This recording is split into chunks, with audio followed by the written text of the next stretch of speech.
이 사사기 정리하고 있습니다. 지난주 처음 정리했죠. 여러분 한번 기억을 해보시면 사사기의 시작은 여호수아가 죽고 이제 이스라엘이 이 가나안 땅을 정복하며 정착하는 그 내용으로 시작합니다. 처음에는 이스라엘이 하나님 말씀 따라서 순종하며 나아가 승리를 했어요. 근데 그 과정을 잘 보면 이스라엘 가운데 어떤 모습이 보이느냐, 점점 이 가나안 문화의 영향을 받고 또 이 문화를 또 수용하고 타협하고 변질되는 이 모습이 나타나기 시작했어요. 그래서 하나님께서 하나님의 사자를 보내서 이스라엘을 책망하지요. 내가 이 땅의 주민들과 언약도 맺지 말고 제단을 헐라 하였는데 너희는 어찌하여 내 목소리를 듣지 아니하느냐. 이들이 너희 옆구리의 가시가 될 것이고 이들의 신이 너희에게 올무가 되리라. 이렇게 말씀하셨어요. 이 말은 즉 무엇입니까? 이스라엘이 하나님의 말씀을 따르지 않고 변질되는 것에 대한 하나님의 책망이지요. 그래서 이스라엘이 이 사사기의 내용들을 쭉 보면 계속 변질되고 타락할 때마다 하나님은 이방인들을 들어서 이들을 징계하셨습니다. 그러나 이 징계는 징계 자체가 목적이 아니라 무엇을 위한 이 징계입니까? 하나님께 돌아오고 바르게 나아가기 위한 징계였어요. 자, 우리가 이 내용들을 다시 한번 6장부터 보면 좋겠는데요. 우리가 지난주에 보면 온니엘부터 이제 에훗, 드보라 이런 사사들에 대해서 보았죠. 자, 6장을 보면 1절 보면 자, 그 이후에 이스라엘이 또 여호와의 목전에서 악을 행합니다. 여기서 중요한 게 무엇입니까? 또예요. 또 이스라엘이 죄를 지었다는 거죠. 또 이스라엘이 하나님께 돌아왔으나 다시금 평안해지고 평탄해지니까 또 이 죄를 지었다는 거예요. 그런데 이 6장에서 좀 특이한 점은 이스라엘이 무슨 죄악을 저질렀는지 이야기를 하지를 않아요. 이전에는 어떤 죄를 저질렀는지 하나님 목전에서 무슨 악을 저질렀는지 이야기를 했다면 6장 1절은 이야기하지 않는다는 것이죠. 왜 그러냐? 왜 또 언급하지 않을까요? 이전의 죄악들을 또 지었기 때문이죠. 가나안의 이 더러운 문화를 따르고 이방신들을 음란하게 섬기고 위하니까 이제는 더 언급도 안 하는 거예요. 또 지었다는 거예요. 또 이들이 이 똑같은 죄를 지었다. 마치 무슨 이 고질병에 걸린 것처럼 계속 재발하는 그런 이스라엘의 모습이죠. 그래서 하나님께서 이제는 미디안의 손에 넘겨주셨다. 다시 말하면 미디안을 들어서 이스라엘을 징계를 했다는 거죠. 이 요단강을 기준으로 서편에는 대부분의 이스라엘이 거주했고 동편에는 이 유목민들, 특별히 미디안을 중심으로 많은 유목민들이 있었는데요. 하나님께서 이 미디안을 강성하게 하셔서 이제 이스라엘과 충돌하게 하신 거예요. 이 미디안이 커지니까 이제 서편 쪽까지 넘어오면서 이들 가운데 전쟁이 일어난 거죠. 2절을 보시면 중요한 것은 하나님께서 미디안이 이스라엘을 이기게 하셨다는 거예요. 그래서 이스라엘이 이제 전쟁에서 졌습니다. 그래서 어떻게 됩니까? 미디안으로 말미암아 이스라엘이 이제 산으로 피신한 거예요. 그래서 산에서 웅덩이에 살고 굴 속에 살면서 또 산성을 지었어요. 언제 또 이 적군들이 들어올지 모르니까 어떻습니까? 늘 이렇게 두려움 속에 긴장 속에 긴장하며 살았다는 것이죠. 여러분 한번 생각을 해보세요. 이 이스라엘이 얼마나 이제 비참한 삶을 살게 되었는가. 요단강 이 서편에서 이 비옥한 땅에서 잘 먹고 잘 살다가 이제는 이 미디안의 손에서 쫓겨서 이 음침한 곳에서 이 추운 곳에서 두려워 떨며 살게 되었다는 거예요. 왜 그렇게 된 겁니까? 하나님의 목전에서 악을 행하였기 때문이죠. 하나님 앞에 죄를 짓고 범죄하니 이렇게 또 비참한 삶이 되었다는 것이죠. 그래서 6장 7절부터 보면 이스라엘이 이제 하나님께 이렇게 돌아옵니다. 이스라엘 자손이 미디안으로 말미암아 여호와께 부르짖었다. 이 말은 지금 무엇이에요? 이제 너무는 힘드니까 하나님께 돌아온 거죠. 하나님 도와주세요. 계속되는 반복이죠. 또 부르짖는 거예요. 그래서 8절을 보면 여호와께서 이스라엘 자손에게 한 선지자를 보내셨다 이렇게 얘기를 합니다. 이 부분이 이제 6장에서 우리가 주목해야 되는 부분인데 보통은 앞선 온니엘이나 에훗 때나 드보라 때나 이스라엘이 회개하고 돌아오면 하나님은 사사들을 세워서 바로 구원해 주셨죠. 그죠? 근데 지금은 어때요? 먼저 선지자를 보내셨어요. 그래서 선지자가 무슨 말을 하느냐 잘 보세요. 여호와께서 이같이 말씀하시기를 이스라엘 하나님 내가 너희를 애굽에서 인도하여 내며 그 종 되었던 집에서 나오게 했다. 그러니까 하나님께서 이스라엘에게 무엇을 행하셨는지 지금 이야기하는 거죠. 9절 보면 애굽 사람의 손과 학대하는 모든 자의 손에서 너희를 건지시고 그리고 쫓아내고 이 가나안 땅을 주었다. 다시 말하면 하나님이 이스라엘에게 주셨던 은혜, 이스라엘을 구원하심, 이스라엘에게 베푸신 축복들에 대해서 이 선지자가 얘기를 하고 있는 거예요. 자, 그런데 10절 보시죠. 내가 또 너희에게 이르기를 나는 너희의 하나님 여호와이니 너희가 거주하는 아모리 사람의 땅의 신들을 두려워하지 말라 하였으나 너희가 내 목소리를 듣지 아니하였다. 이 말은 좀 뭡니까? 왜 이스라엘이 지금 이런 처지가 되었는가? 왜 미디안에 쫓겨서 굴 속에 살고 이 산 속에 살며 이런 처참한 이 신세가 되었는가? 왜 그런 거예요? 은혜를 베푸신 하나님의 이 뜻과 하나님의 목소리를 다 잊어버리고 청종하지 않고 니들 마음대로 이 악을 행하고 살기 때문이라 이렇게 말씀하고 있는 거예요. 그러니까 하나님께서 선지자를 보내서 직접 말씀하시는 거예요. 왜 그렇습니까? 이스라엘이 이제는 정말 왜 이렇게 고난을 당하고 어려움을 당하는지 그 이유도 모르고 있었기 때문이에요. 그러니까 사사기 이 시대가 점점 타락하더니 왜 내게 이런 고난이 있는지, 내게 왜 이 어려움이 있는지, 무엇을 잘못했는지조차도 이스라엘이 이제 모르니까 선지자를 통해서 직접 말씀하는 거예요. 너네들 왜 지금 이렇게 됐는 줄 알아? 이러한 일들 때문에 하나님이 징계하시는 거야. 이렇게 말씀하고 있다는 거죠. 여러분, 이게 사사기에 매우 중요한 교훈이죠. 그러니까 우리도 똑같은 거예요. 우리가 영적으로 무뎌지고 우리가 하나님 관계가 멀어지면요, 우리 삶의 어떤 이유와 우리 삶의 어떤 상황 파악이 제대로 되지를 못하게 된다는 거예요. 왜 이런 일이 일어나는지 본질을 보지 못하는 거죠. 그러면 어떻게 될까요?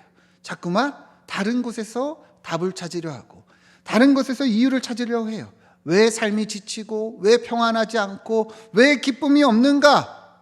세상 것을 바라보고 그러다가 또 넘어지고 더 타락해지는 것이 이 모습이라는 거죠. 여러분, 분명히 깨닫기를 소망합니다. 우리 삶의 모든 이유와 답은 하나님께 있습니다. 우리와 하나님 관계에서 다 비롯되는 거예요. 여러분 잘 보세요. 아무리 상황이 어렵고 환경이 어려워도요, 우리가 하나님 안에 있고 우리의 믿음이 하나님을 향하면 승리할 수 있습니다. 여러분 믿으십니까? 그러니까 상황과 환경이 중요한 게 아니라 우리와 하나님의 관계가 중요한 거예요. 내 삶에 하나님이 멀어져 있고 내 삶에 하나님의 말씀이 멀어져 있기 때문에 우리 삶에 고난과 역경과 재난이 일어난다는 것을 깨달아야 된다는 것이죠. 아모스 8장 11절 말씀을 같이 한번 읽어봅시다. 시작. 주 여호와의 보라 날이 이를지라 내가 기근을 보내리니 양식이 없어 주림이 아니며 무림이 없어 가람이 아니요 여호와의 말씀을 듣지 못한 기간이라. 아멘. 아모스 선지자는요 분명하게 말해요. 진짜 재난이 뭐고 진짜 이 기근이 뭐고 가람이 무엇인가? 하나님의 말씀을 듣지 못하는 것이다. 다시 말하면 우리가 하나님의 말씀을 듣지 못하면 어떻게 됩니까? 하나님과의 관계가 멀어지겠죠. 영적으로 무뎌지겠죠. 그죠? 우리의 이 심령이 이제 딱딱해지고 메마르게 됩니다. 여러분, 그게 진짜 기근이고 그게 진짜 가람이고 그게 진짜 주림이라는 거예요. 여러분 한번 생각을 해보세요. 하나님과의 관계가 멀어져 있으면 우리 삶의 많은 문제들이 거기서부터 발생하게 됩니다. 그렇기 때문에 우리가 이 영적으로 깨어 있어야 되고 하나님과의 관계를 바르게 해야 된다는 거예요. 왜 이스라엘이 이렇게 무뎌지고 왜 이렇게 죄악 가운데 거하게 됐는가? 결국에 이 말씀을 자꾸 뒤로 하고 멀어졌기 때문이죠. 여러분 깨어 있기를 축원드립니다. 하나님과의 관계에서 다 비롯된다는 것을 우리는 알아야 돼요. 여러분 한번 돌아보세요. 여러분들의 삶에 하나님의 말씀이 있습니까? 하나님 말씀이 있습니까? 이 말씀이 없다면 정말 기근이 내 삶에 시작되었다는 것을 알아야 돼요. 하나님의 말씀이 없으니 하나님과의 관계가 멀어지는 거예요. 그러니까 우리가 무뎌지고 여러분 칼이 녹슬면 쓸 수 있습니까? 없잖아요. 우리 삶이 계속 그렇기 때문에 여러 가지 문제가 생긴다는 것이죠. 제가 매일 큐티를 밴드에 올리는데 이유가 여기에 있습니다. 여러분 무뎌지면 안 돼요. 매일 말씀 앞에 서고 그리고 묵상하고 또 기도하는 삶이 되어야 합니다. 여러분 하나님과의 관계가 우리가 회복이 되고 그 관계가 온전히 세워지면 우리는 모든 것을 할 수 있습니다. 내게 능력 주시는 자 안에서 우리가 모든 것을 할 수 있는 거예요. 무뎌진 이 이스라엘의 모습을 보며 우리는 더욱더 영적으로 깨어 하나님의 뜻 안에 거하기를 축원드립니다. 그래서 이스라엘을 이제 하나님께서 선지자를 보내셔서 말씀하시고 이제는 사사를 세워서 구원해 주시는데 그 사사가 누구냐? 기드온이에요. 기드온. 하나님이 기드온을 부르시는데 이 사사기 내용에서 또 중요한 부분이 이 부분인데 기드온에 대해서 6장 11절을 보면 설명을 합니다. 네, 이 6장 11절을 보면 이 기드온이 이 어디에 있었을 때 하나님의 사자가 만나느냐? 미디안 사람에게 알리지 아니하려 밀을 포도주 틀에서 타작할 때 하나님께서 만나 주십니다. 이 말은 뭐냐면 기드온이요, 그러니까 이 미디안 사람들에게 뺏기지 않으려고 포도주 틀에서 이제 밀을 타작하고 있었다는 거예요. 여러분 타작이라는 것은 이 트여 있는 공간에서 하는 거예요, 그죠? 그래야지 바람에 있어서 겨가 날아가잖아요. 근데 이 기드온은 정말 뺏길까봐 걱정돼서 몰래 이렇게 숨어서 하고 있었던 거죠. 그러니까 이 말은 뭐냐면 기드온의 성향에 대해서 얘기를 하는 거예요. 기드온은 이처럼 좀 소심하고 걱정이 많고 또 두려움이 많은 사람이었다. 그래서 이어지는 내용을 보면 하나님께 묻고 또 알려달라 그러고 확신을 달라 그러고 그러잖아요. 근데 중요한 것은 무엇입니까? 이러한 소심하고 걱정이 많고 두려움이 많은 자를 하나님이 택하셔서 이 기드온으로 이스라엘을 구원하셨다는 거죠. 이 말은 무엇입니까? 이 사사기의 내용을 잘 보세요.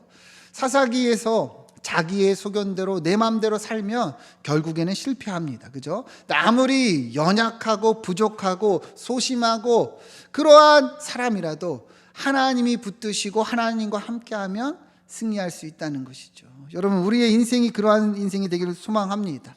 그래서 이 기드온을 소심하지만 큰 용사라 부르는 거예요.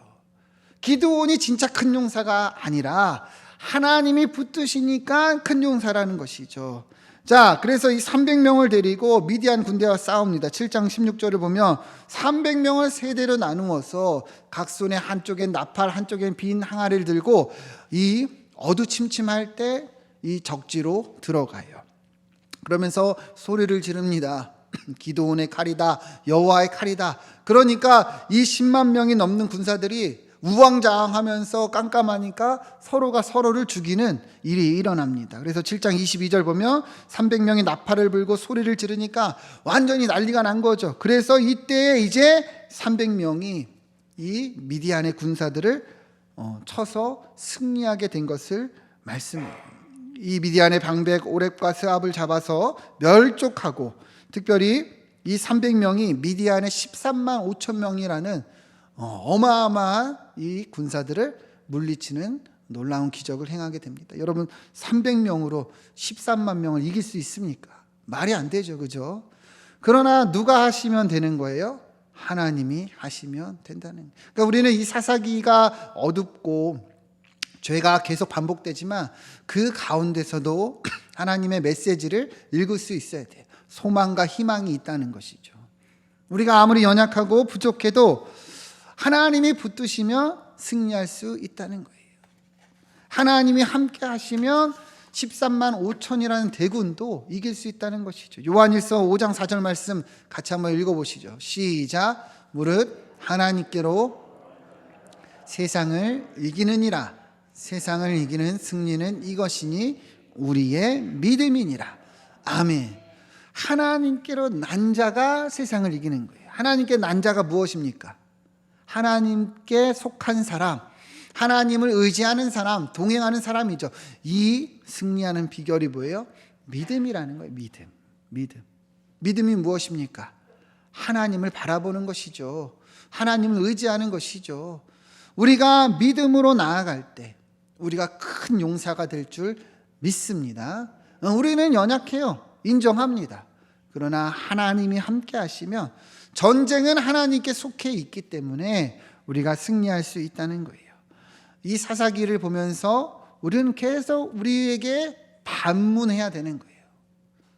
그래서 이스라엘은 실패했고, 그래서 이스라엘은 하나님께 돌아왔고, 그래서 하나님께 도움을 구해서 승리했다. 그럼 우리는 지금 어디에 서 있는가? 나는 어디에 서 있는가?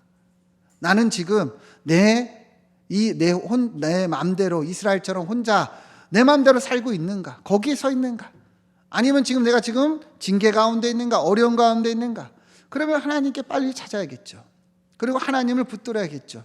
그러면서 하나님과 함께하고 있다면, 이 말씀 붙잡고 있다면 여러분 이제는 우리가 승리하게 될 것을 확신해 나아가는 거예요.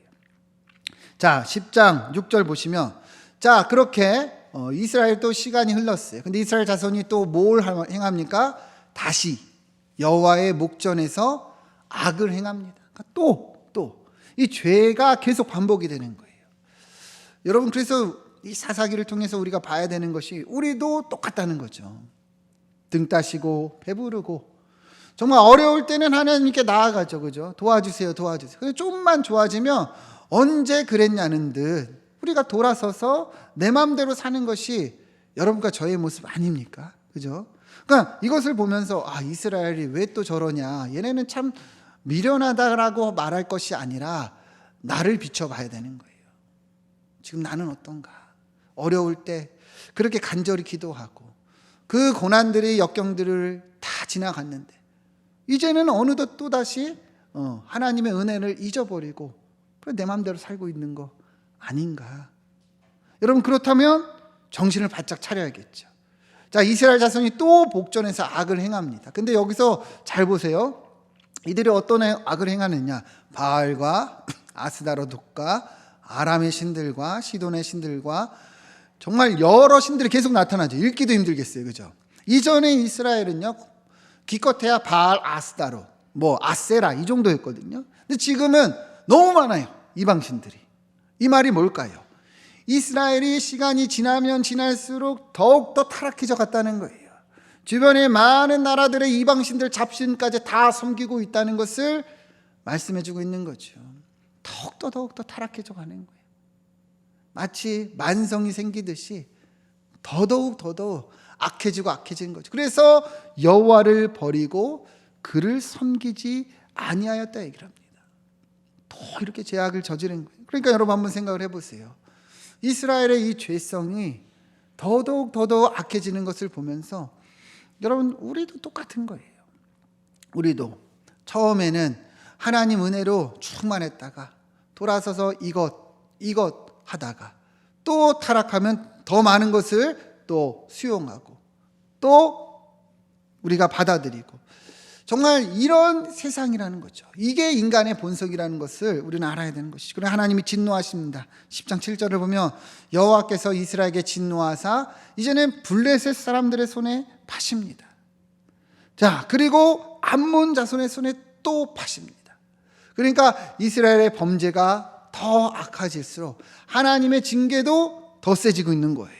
그래서 8절 보면 그 해에 요단강 저편의 아모리 족속의 땅에 있는 모든 이스라엘 자손을 쳤다. 모든 이스라엘 자손을 쳤다 얘기를 해요. 이전에는요, 모든 이스라엘 자손이 아니었어요. 그런데 이제는 모든 이스라엘 자손을 쳐서 18해 동안 억압을 당합니다. 그래서 9절 보면 암몬 자손이 요단을 건너 유다와 베냐민과 에브라임 족속과 싸움으로 이스라엘의 공고가 심해졌다 얘기를 합니다. 이전에 이 사사기 역사를 보면 유다 지파는 강한 지파였어요. 그래서 한 번도 이 이방 족속에게 당한 적이 없는데 오늘 본문에는 유다까지도 이렇게 하나님의 징계를 당하고 있음을 알 수 있어요. 에브라임도 그렇죠. 북쪽 이스라엘에서 가장 강한 지파인데 이제는 모든 지파가 다 하나님의 징계를 당하고 있다. 하나님의 징계가 그만큼 더 강하여졌다는 것을 알 수 있는 거죠.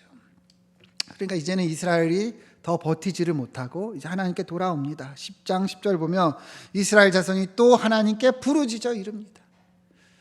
여러분, 우리가 이 사사기 보면서 얼마나 계속 보고 있어요, 그죠?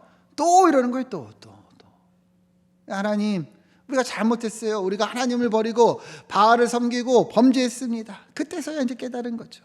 근데 여기서 중요한 것이 무엇이냐? 11절 보시죠. 여호와 하나님께서 이스라엘 자손에게 말씀합니다. 내가 애굽 사람과 아모리 사람과 암몬 자손과 블레셋 사람과 너희를 구원하지 아니하였냐? 이전에 내가 너희 도와주지 않았냐? 계속 구원하지 않았냐? 자, 그리고 12절 보면 시돈 사람과 아말렉 사람과 마온 사람이 너희를 압제할 때 너희가 부르짖을 때 내가 구원해 주었다. 근데 13절 잘 보시죠. 근데 너희가 또 나를 버리고 다른 신들을 섬기지 아니하였느냐? 또 그러지 않냐? 그러니 이제는 내가 다시는 너희를 구원하지 아니하리라. 여러분, 하나님이 이 정도로 화가 나신 거예요. 하나님의 심정이 이 정도로 이제 분노하신 겁니다. 이제 난 너희들 구원하지 않을 거야. 내가 지금까지 계속 그렇게 도와주고 도와줬는데 너희들 계속 이러고 있잖아. 나 이제 너희들 안 도와줄 거야. 그리고 14절 보시죠.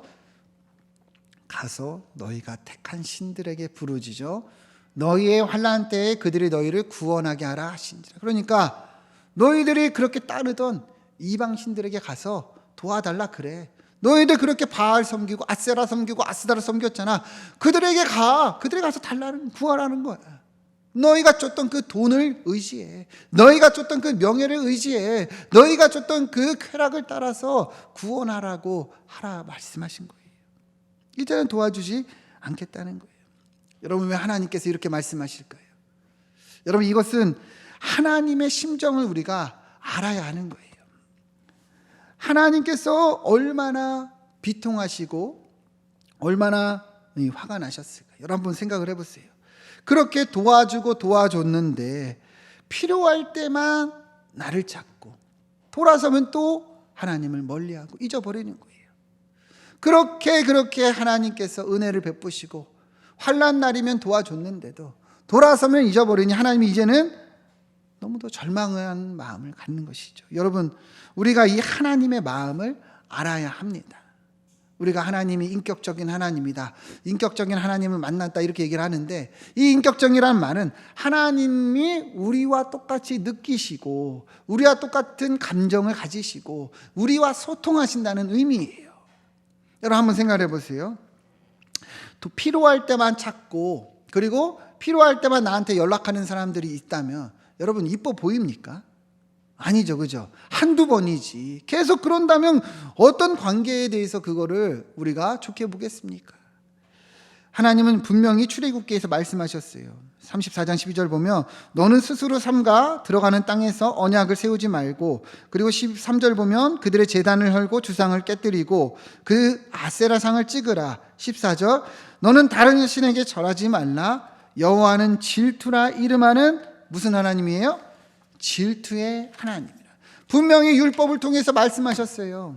그 이방신을 따르지 말고 그 족속들과 언약을 맺지 마라.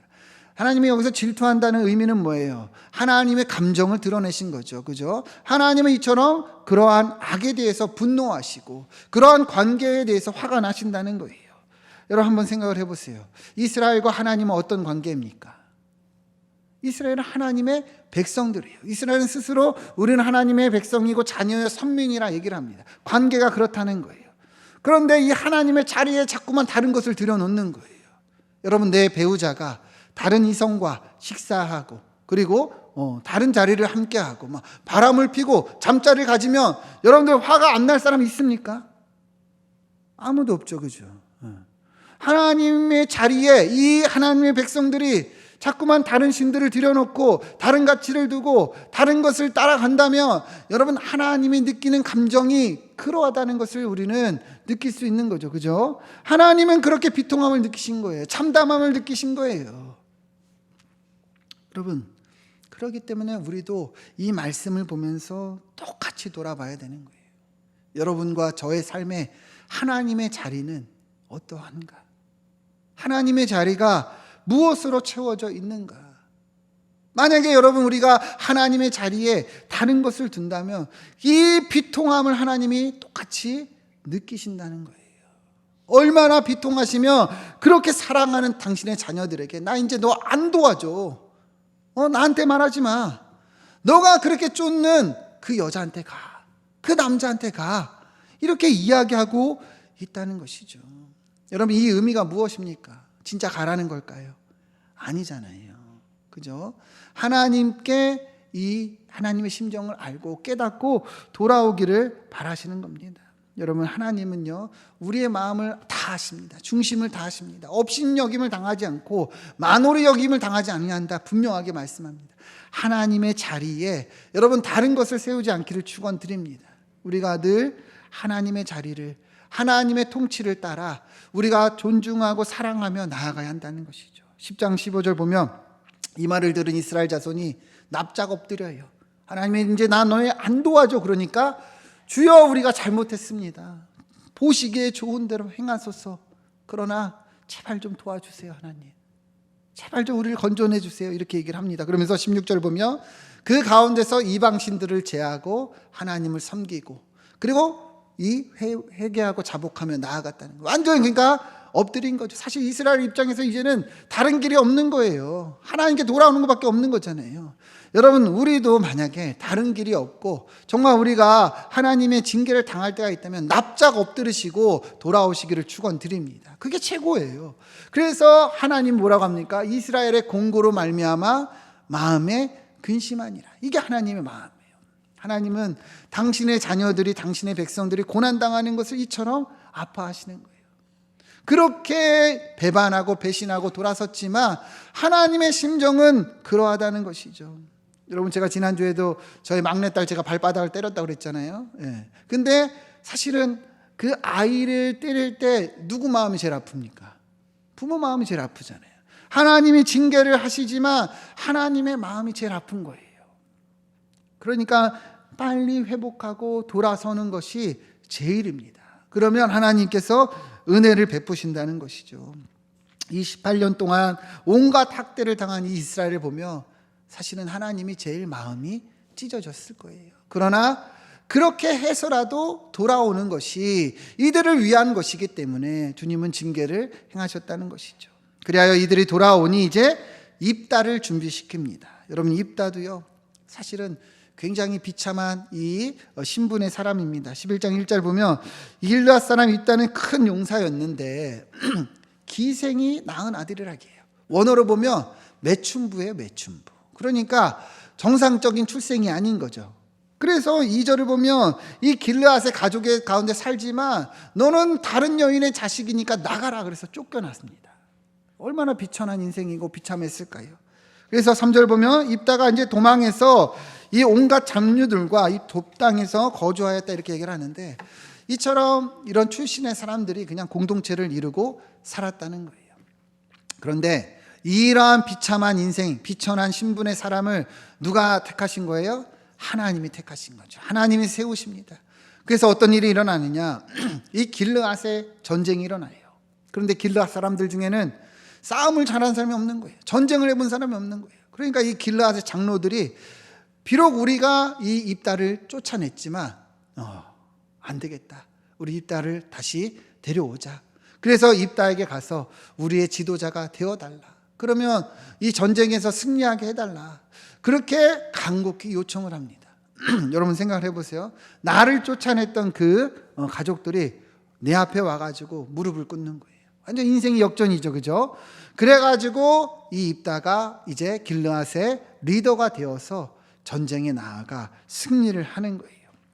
11장 32절 보면 이 입다가 암몬 자손에게 이르르되 그들과 싸우더니 여호와께서 그들을 그의 손에 넘겨주심에 아로엘에서부터 민닛에 이르기까지 20성읍을 치고 그리고 매우 크게 무찌르니 이 암몬 자손이 이스라엘 자손 앞에 항복하였다 이렇게 합니다. 그러니까 이게 사사기의 역사예요. 사사기의 흐름이에요. 이스라엘은 계속 하나님을 멀리하고 그리고 죄악을 저지르다가 징계를 당하면 그때서 회복하고 돌아오며 또 좀 지나면 다시 타락하고, 그렇게 이 반복이지만 하나님은 하나님을 의지하고 붙잡는 사람들을 택하여서 이렇게 계속 회복을 주시고 승리를 하게 하셨다는 것이죠. 여러분, 우리도 이 사사기의 역사를 보면서 우리 삶을 잘 비춰보기를 원합니다. 우리도 비천하고 연약해도 하나님이 함께 하시면 정말 13만 대군이던 엄청난 군사도 우리가 승리할 줄 믿습니다. 우리가 아무리 능력이 많고 아무리 평안하고 축복이 많아도 하나님의 뜻을 뒤로하고 내 마음대로 살면 어떻게 되는 거예요? 이렇게 징계를 당하고 고통을 겪게 되는 거예요. 여러분, 그래서 제가 사사기를 처음 나눌 때도 얘기를 했죠. 우리의 삶이 평안하다면 더욱더 긴장하시고, 우리 삶이 이렇게 축복 가운데 있다면 더욱더 두려움을 가지고 하나님을 의지하시기를 축원드립니다. 그것이 진짜 축복이라는 거예요. 반면에 좀 어렵고 좀 잘 안 되고 두려움이 있어도 여러분 걱정하지 마시고 더욱더 하나님을 의지하고 나아가세요. 분명히 하나님이 승리와 분명히 하나님께서 회복을 허락해 주실 줄 믿습니다. 우리는 이들의 역사를 반면 교사로 삼아야 돼요. 얘네는 이렇게 해서 실패했지만 나는 이렇게 하지 않음으로 축복을 누리고 평안을 누리는 삶이 되어야 한다는 것입니다. 여러분, 사사기 정말 우리가 잘 보면 어떻게 보면 딱딱하고 무섭고 참 어두운 그런 메시지가 많지만 분명히 그 가운데서도 빛이 있고 소망이 있음을 우리는 분명히 볼 수 있습니다. 룻기서에 보면 그러한 시대여도 이 룻과 나오미가 하나님께 나아가 회복을 얻습니다. 여러분, 이 시대도 어렵고 정말 타락하고 사사기 시대처럼 어둡지만 하나님을 붙들고 나아가 우리도 빛을 얻고 소망을 얻고 회복을 얻는 복된 삶이 되기를 주님의 이름으로 축원드립니다. 기도하겠습니다.